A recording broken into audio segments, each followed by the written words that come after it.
लौ जिहाद पर नौजवान क्रिकेटर यश दयाल का मुतनाज़ा पोस्ट, सारिफिन की बरहमी के बाद पोस्ट डिलीट कर दिया गया और माफ़ी मांग दी गई।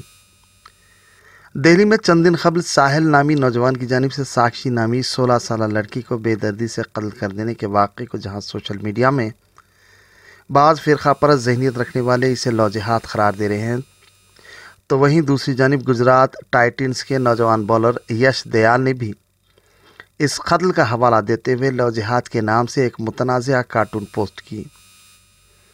यश दयाल की इस मुतनाज़ा पोस्ट के ख़िलाफ़ सोशल मीडिया सारिफीन ने उन्हें आड़े हाथों लिया, जिसके बाद वो इंस्टाग्राम से अपना पोस्ट डिलीट कर दिया और माफ़ी भी मांग ली।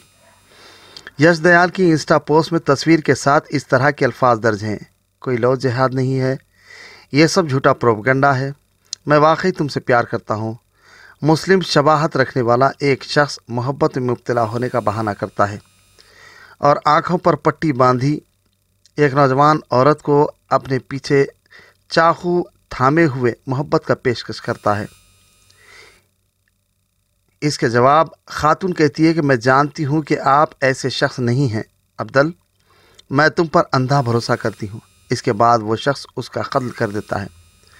इस पोस्ट के मुतनाज़ा होने के बाद यश दयाल ने न सिर्फ उसे डिलीट कर दिया बल्कि माफ़ी भी मांगते हुए एक और पोस्ट भी कर दी। माफ़ कीजिएगा सब, पिछली पोस्ट ने गलती से ऐसा किया, मुझे माशरे में हर मज़हब का एहतराम है, बराए मेहरबानी नफ़रत न फैलाएं।